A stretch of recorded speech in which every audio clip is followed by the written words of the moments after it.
Yo, what is up guys? Apa kabarnya? Semoga selalu sehat-sehat ya. Kali ini kita akan melihat aksi seorang pria yang akan mengungkap kebenaran dan membuktikan kalau dirinya tak bersalah dengan cara yang sangat gila. Menarik nih guys filmnya. Mimin gak mau lama-lama di awal, yuk langsung aja kita ke filmnya.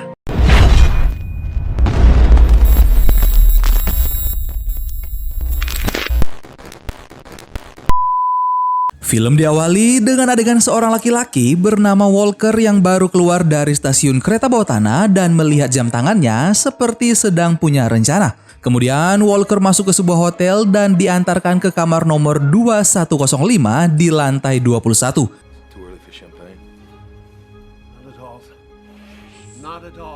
Sesampainya di kamar, Walker melap semua yang ia sentuh, kemudian menulis sesuatu di kertas lalu mencoba keluar dari jendela. Terlihat Walker sangat gugup dan mencoba berjalan di balkon hotel.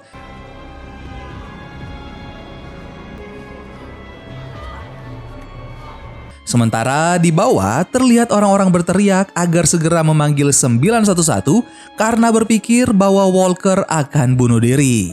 Scene beralih ke fasilitas rehabilitasi Sing Sing 1 bulan sebelumnya. Terlihat Walker memakai baju tahanan dan dia diberitahu bahwa pengajuan bandingnya ditolak. Ternyata Walker adalah nama palsu dari Nick Cassidy, seorang mantan polisi yang didakwa mencuri berlian dan dijatuhi hukuman 25 tahun penjara. Nick mendapat kunjungan dari salah satu kerabatnya bernama Mike. Mereka mengobrol ringan, tetapi kemudian suasana menjadi sedih karena Mike memberitahu bahwa ayah Nick sedang dalam keadaan sekarat dan hidupnya mungkin tidak akan lama lagi. Mike menenangkan Nick dan berjanji bahwa ia akan mencoba meminta izin kepada kepala penjara untuk memberi Nick 1 hari saja agar bisa menjenguk ayahnya.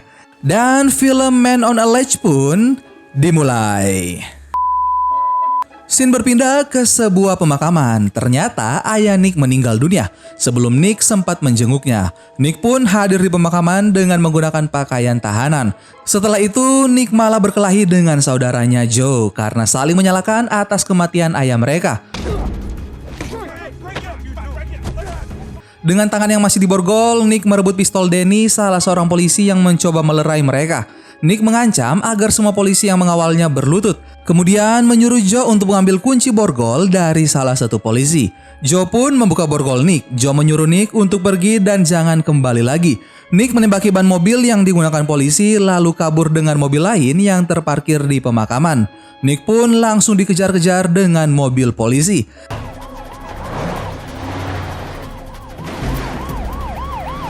Nick yang masih berusaha kabur kemudian terpental bersama mobilnya setelah sempat tertabrak kereta api. Para polisi segera menghubungi ambulans, tapi ternyata Nick sudah tidak berada di dalam mobilnya. Nick yang berhasil melarikan diri sampai di sebuah tempat yang mirip seperti gudang dan ia mulai mengumpulkan beberapa barang. Di sisi lain, Mike sedang bertelepon dengan seseorang bernama Tom. Mike meminta Tom untuk menyelidiki semua panggilan telepon dan transaksi kartu kredit atas nama Nick dan Joe Cassidy. Scene kemudian berpindah maju ke scene awal di mana Nick akan melompat dari balkon hotel. Polisi dan petugas kebakaran berdatangan dan segera menutup jalan. Seorang anggota kepolisian bernama Jack masuk ke dalam kamar yang disewa Nick dan berusaha membuat Nick tenang. Tetapi Nick hanya mau bicara jika Jack memanggil Mercer untuknya dan ia mengancam akan melompat jika Mercer tidak datang dalam waktu 30 menit. Jack mendapati surat yang ditulis oleh Nick yang berisi, "Aku akan meninggalkan dunia ini seperti aku datang tak bersalah."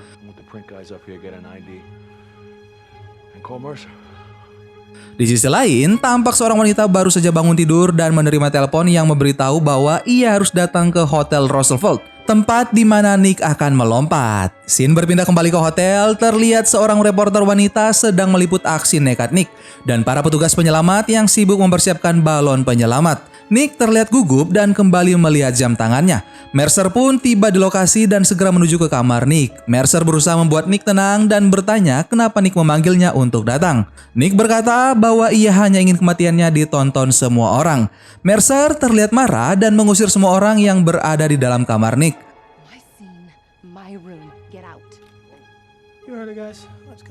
Mercer kembali ke jendela hotel untuk membujuk Nick lagi. Kemudian Nick berjalan mendekati Mercer. Scene berpindah pada seorang laki-laki parubaya bernama David yang diberi hadiah sebuah jam tangan oleh seorang tamunya sebagai permintaan maaf. David tersenyum sinis dan berkata saat ia menjual gedung pertamanya, bank memberinya hadiah 4 PSK, 1 pon kokain dan menerbangkannya ke Paris dengan jet pribadi. Lalu David melemparkan jam tangan itu dengan marah, mengembalikan kotaknya dan menyuruh tamunya itu untuk pulang. Kemudian asisten David memberitahu bahwa para investor akan datang terlambat karena kemacetan lalu lintas yang disebabkan oleh seorang pemuda yang mencoba melompat dari gedung milik David. Scene berpindah kembali ke para petugas kepolisian bernama Jake yang sedang kesulitan mencari identitas Nick karena tidak ditemukan sidik jari dimanapun di dalam kamarnya. Saat Mercer mengajak Nick berbicara, Nick tampak sedang mendengarkan orang lain dengan sebuah alat yang ternyata sudah dipakai di telinganya. Orang itu adalah Joe, saudara Nick. Joe bersama dengan seorang wanita bernama Angie. Mercer melihat tayangan berita di televisi yang mengabarkan bahwa Mercer yang mengajak Nick bernegosiasi adalah yang gagal membujuk seorang polisi muda yang mencoba bunuh diri beberapa waktu yang lalu. Mercer sangat marah karena kejadian itu membuatnya trauma. Kemudian Mercer berkata pada Jack, ia mencurigai rencana bunuh diri ini karena tidak ditemukan sidik jari, nama ataupun transaksi kartu kredit atas nama Walker, nama palsu Nick. Di sisi lain, Nick yang masih berada di balkon sendirian kembali berkomunikasi dengan Joe dan meminta Joe untuk segera melakukan apa yang mereka rencanakan. Sementara orang-orang mulai terlihat kesal karena ulah Nick menyebabkan kemacetan lalu lintas. Scene kemudian berpindah pada Joe dan Angie yang sedang menuruni tangga dengan membawa beberapa tas besar. Joe dan Angie berada di atap gedung di seberang hotel tempat Nick akan melompat.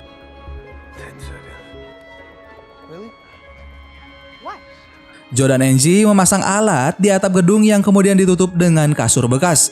Nick mencoba melompat dan membuat semua orang panik. Orang-orang berteriak histeris bersamaan dengan ledakan kecil dari alat yang dipasang oleh Joe dan Angie. Ternyata rencana bunuh diri Nick hanya untuk mengalihkan perhatian semua orang, sementara Joe dan Angie mencoba menerobos masuk ke dalam gedung. Mercer kembali membujuk Nick dengan menawarkan sebatang rokok yang disambut Nick dengan puji-pujian terhadap kinerja Mercer dan menganggap bahwa mereka memiliki banyak kesamaan.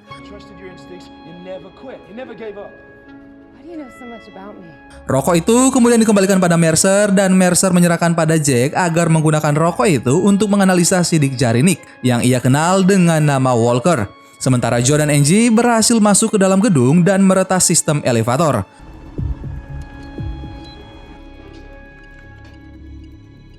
Kemudian sebuah helikopter melintas membuat Nick hampir kehilangan keseimbangan dan secara spontan membuat Nick berpegangan erat pada pilar. Hal ini membuat Mercer curiga karena Nick seakan sedang menunggu sesuatu padahal ia memiliki banyak kesempatan untuk melompat. Di sisi lain, ternyata tayangan berita tentang aksi nekat Nick mengalihkan perhatian petugas gedung yang dimasuki oleh Joe dan Angie. Sementara orang-orang yang sudah bosan melihat Nick bersorak agar Nick segera lompat saja. Joe memotret ruangan berdasarkan sudut pandang dari CCTV lalu menempelkan hasil foto pada CCTV. Joe pun berjoget kegirangan.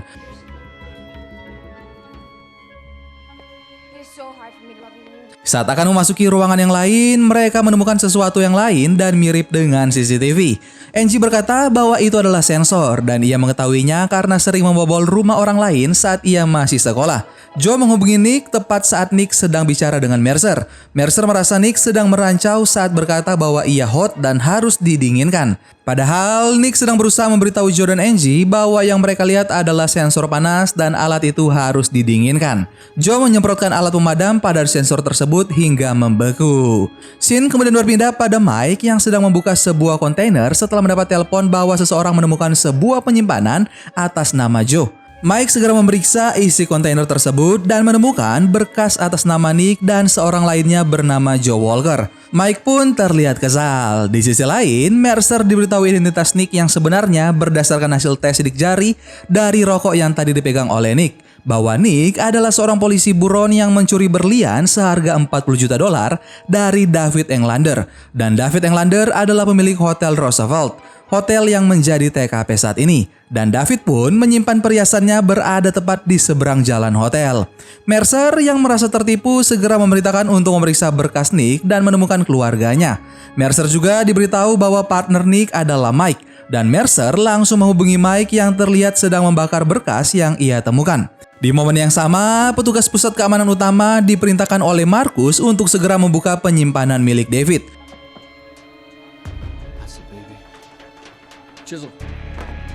Di Di sisi lain, David, pemilik Hotel Roosevelt, sedang mengadakan pertemuan dengan para investor untuk merayakan berliannya yang baru. David bercerita bahwa ia sering membeli berlian untuk menghormati mendiang ayahnya, dan beberapa tahun lalu salah satu berliannya dicuri.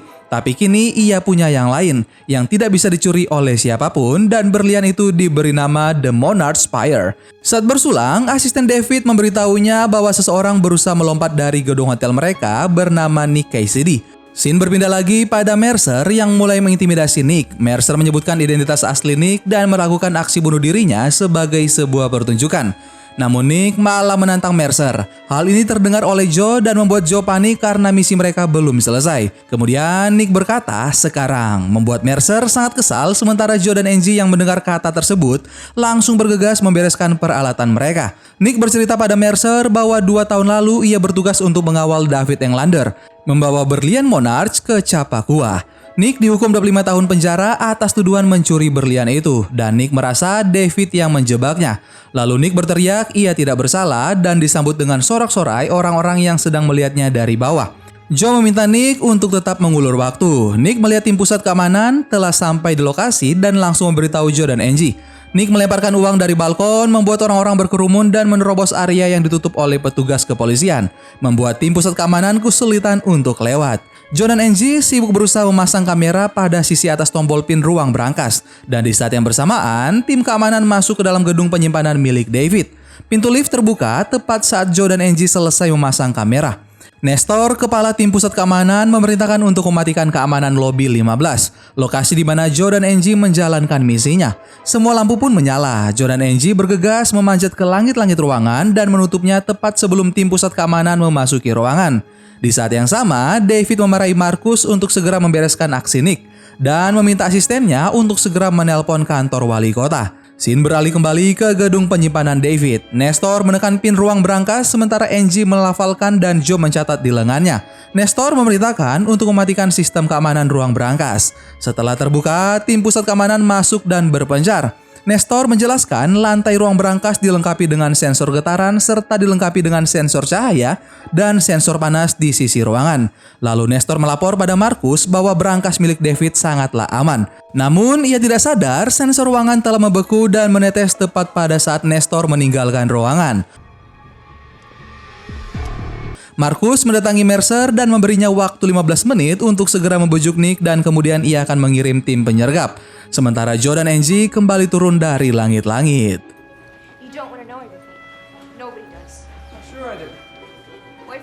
Di sisi lain, Nick kembali bercerita pada Mercer bahwa setelah Nick mengantar ke Chappaqua, 2 orang bertopeng memukulnya hingga pingsan.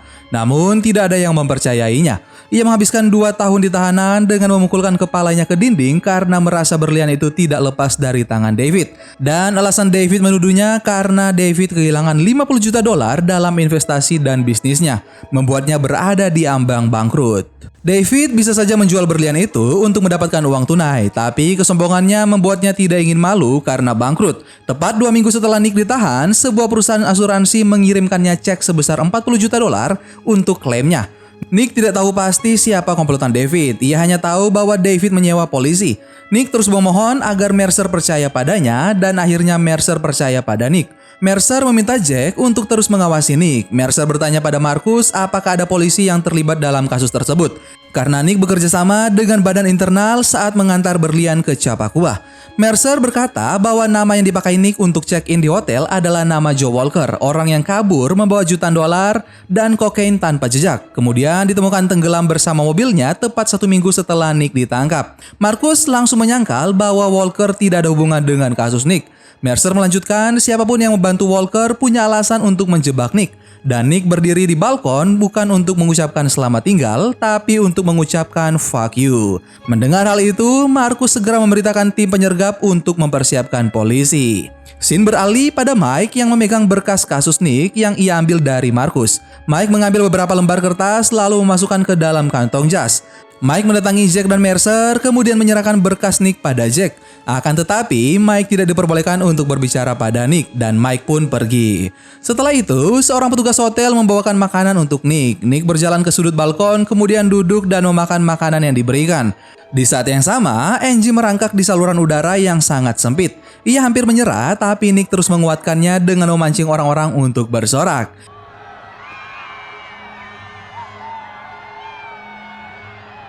Angie melanjutkan misi dan turun ke dalam ruangan berangkas. Mercer kembali membujuk Nick karena tim penyergap sedang bersiap. Nick meminta Mercer untuk mengulur waktu dan tetap percaya padanya. Jack pun tiba-tiba memanggil Mercer dan menunjukkan sketsa skema bom yang dibuat Nick di dalam sel. Sementara Nick memandu Angie untuk memotong kabel sensor berwarna merah. Angie terlihat bingung yang ia lihat semua kabel berwarna merah karena pencahayaan. Joe memintanya untuk memotong kabel paling merah dan Nick memperingatkan jika Angie salah memotong kabel maka alarm akan berbunyi dan misi mereka akan gagal. Dengan gemetar Angie memotong kabel dan alarm tidak berbunyi. Angie terkena percikan api saat mencoba menyambungkan kabel ke prosesor, membuat Joe kaget dan tali Angie yang ia pegang pun terlepas. Joe yang panik segera membuka ruang berangkas. Ternyata Angie selamat namun sangat marah pada Joe. Mereka melanjutkan misi untuk mengalirkan uap dingin ke dalam berangkas dan mencoba membukanya. Di saat yang sama, tim penjinak bom dan penyergap dikerahkan menuju ke TKP. Mercer diminta untuk mundur namun ia justru keluar menuju balkon.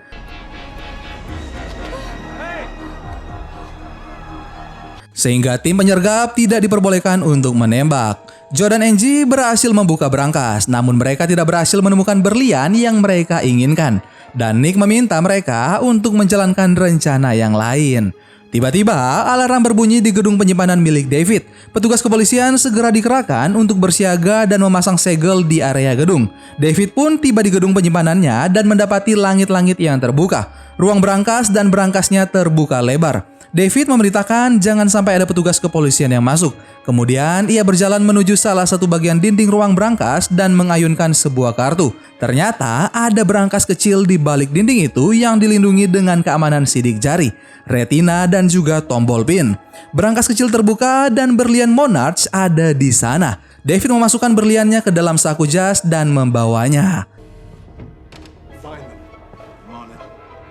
Di sisi lain, Mercer kembali masuk ke dalam hotel dan menelpon badan internal bernama Evans. Sementara itu, Mike kembali mendatangi Jack dengan membawa berkas untuk mengecoh Jack. Mike berhasil masuk ke dalam kamar hotel untuk berbicara dengan Nick dan menawarkan bantuan. Nick yang sudah terlalu lama berdiri hampir saja terjatuh, tapi Nick menolak bantuan Mike karena ia merasa Mike juga terlibat menjebaknya. Tim penyergap pun beraksi. Nick berusaha untuk melarikan diri dan berhasil menerobos masuk ke dalam kamar yang lain. Di momen yang sama, David masuk ke ruangan kantornya dan dikejutkan dengan keberadaan Joe dan Angie. Joe memperkenalkan dirinya pada David lalu mengancam David dengan pistol, mengambil berlian dari saku David dan memborgolnya.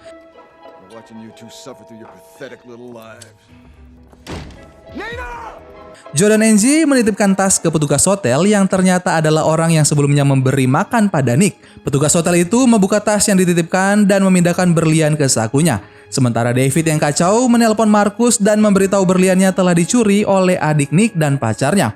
Namun Marcus justru berkata pada timnya untuk segera membunuh Nick karena Nick mempunyai peledak bom. Di saat yang sama, badan internal memberitahu pada Mercer tentang Walker, bahwa ia memiliki 2 polisi yang terlibat menjadi kaki tangannya. 2 polisi itu adalah Mike dan juga Marcus. Nick yang dikejar oleh tim penyergap dicegat oleh petugas hotel tadi. Petugas hotel itu menyerahkan seragam hotel dan berlian pada Nick dan menunjukkan jalan yang salah pada tim penyergap sehingga Nick bisa kabur. Nick memakai seragam hotel dan menggedor setiap pintu kamar dengan berteriak room service.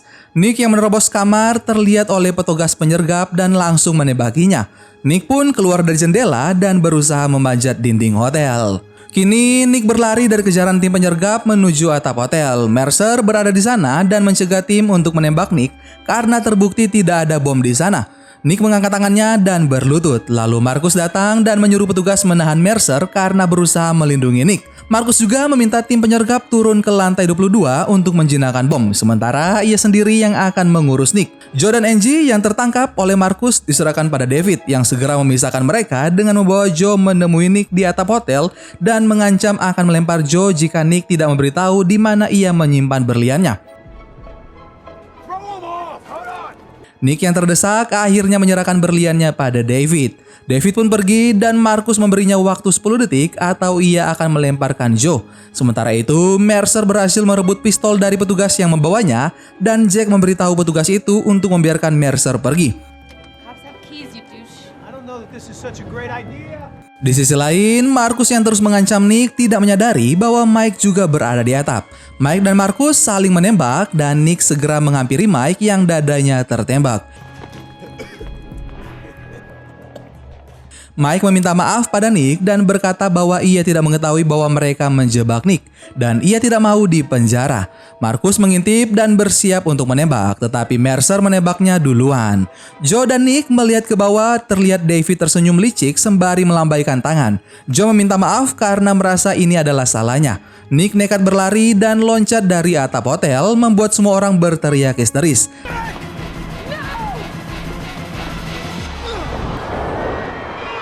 Tapi ia berhasil mendarat di balon penyelamat dan segera mengejar David, namun dihalangi petugas kepolisian. Seorang pria menyerang salah satu petugas untuk mengalihkan perhatian. Kemudian Nick langsung menampar David dan merebut berlian dari saku jas David. Nick menunjukkan berliannya pada semua orang dan berteriak bahwa ia tidak bersalah. Semua orang pun mendukungnya. David dan Nick pun diamankan oleh petugas kepolisian. Scene kemudian berpindah pada Mercer dan Jack yang sedang menjemput Nick di tahanan. Jack mempersilahkan Mercer untuk mengobrol bersama Nick. Mereka pergi ke bar dan Nick meminta bartender untuk mengganti siaran TV. Bartender itu berbalik dan dia adalah pria petugas hotel yang membantunya. Mereka pun berpelukan. Lalu Nick memperkenalkan Mercer pada pria itu yang ternyata adalah ayah Nick, yaitu Frank Cassidy. Tidak lama kemudian, Joe dan Angie kemudian bergabung dan Joe melamar Angie di depan semua orang.